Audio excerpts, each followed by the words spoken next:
The U.S. is preparing for the possibility of a Russian attack on Ukraine with little or no warning. Pentagon spokesman John Kirby says Russian President Vladimir Putin continues to increase troop levels near the border. But Kirby also says he does not believe Russia has made a final call on invading Ukraine. Meanwhile, Washington is moving embassy operations west from the Ukrainian capital of Kyiv to a city near the Polish border. But officials say there is no specific threat to the U.S. embassy at this time. The White House maintains that diplomacy is still on the table as President Biden speaks furiously with allies and with his counterpart in Russia. The path for diplomacy remains available if Russia chooses to engage constructively. However, we are clear-eyed about the prospects of that given the steps Russia is taking on the ground in plain sight. For the latest, let's bring in CBS News national security correspondent David Martin. He's at the Pentagon. So, David, you have some new reporting on Russia's weaponry. What is the latest on the buildup and reports of increased Russian mercenaries on the ground? Well, for weeks, we've been looking at these commercial satellite photos which show Russian vehicles parked bumper to bumper in these assembly areas. Now those vehicles, or at least some of those vehicles, have started to move out of those assembly areas up toward Ukraine's northern border and into attack position. That doesn't mean they're going to attack, but it does mean that they are more ready to attack today than they were yesterday.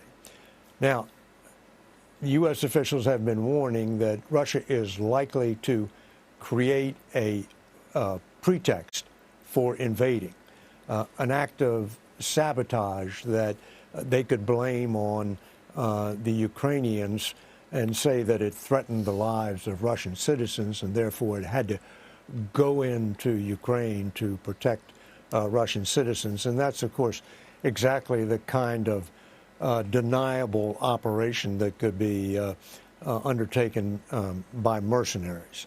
So one of the first signs, I think, that Vladimir Putin really has made a decision to go in would be some sort of explosion which kills people or which causes significant damage that would then be blamed on the Ukrainians. And, you know, that could happen at any time. Tomorrow, the Ukrainian military is scheduled to hold exercises up near its northern border. So maybe that will be the occasion for one of these pretexts.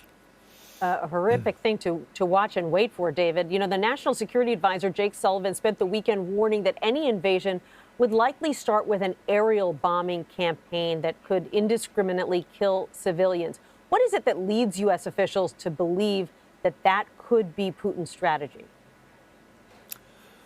Well, the U.S. all along has had intelligence on not just what they see with this buildup, but what they hear.